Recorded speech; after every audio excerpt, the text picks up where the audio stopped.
Bəhruz. Narahat olma nənə.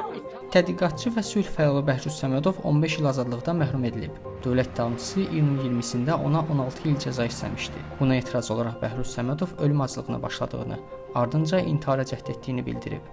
Dövlət Təhlükəsizlik Xidmətinin əməkdaşları tərəfindən 2024-cü il avqustun 21-də həbs olunan Səmədov dövlətə xəyanətdə ittiham edilir. Özü isə ittihamları qəbul etmir.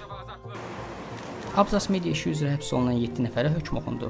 İyunun 20-sində Bakı Ağır Cinayətlər Məhkəməsinin hökmü ilə qurumun direktoru Ülvi Həsənli, baş redaktor Sevinç Vaqif qızı, araşdırmaçı jurnalist Hafiz Babalı və Azadlıq Radiosunun jurnalisti İqtisadçı Fərəb Mehralizadə 9 il, jurnalistlər Nərgiz Absalmova və Elnari Qasımova 8 il. Abzas medianın koordinatoru Məhəmməd Kekalov isə 7 il 6 ay azadlıqdan məhrum edilib. Onlara qarşı qaçaqmalçılıq, vergidən yayınma, sənəd saxtakarlığı və digər maddələrlə ittiham irəli sürülsə də ittihamları qəbul etmirlər və jurnalist fəaliyyətinə görə həbs olunduqlarını bildirirlər.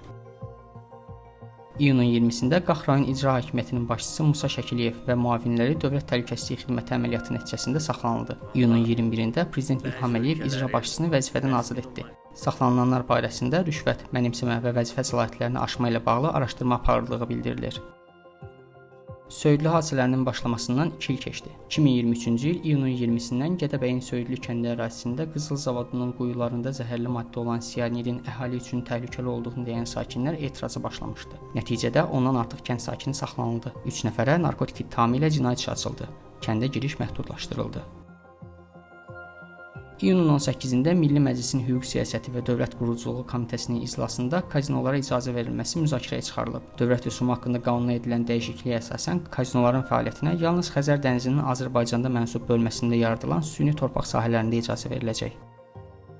Amerika Birləşmiş Ştatlarının ordusu Prezident Donald Trampın əmri ilə İranın Natans, İsfahan şəhərlərində və Fordo qəsəbəsindəki nüvə müəssisələrinə zərbələr endirib. Ağ Evdə çıxış edən prezident əməliyyatı möhtəşəm hərbi uğur adlandırıb və bununla İranın nüvə müəssisələrinin tamamilə sıradan çıxarıldığını iddia edib.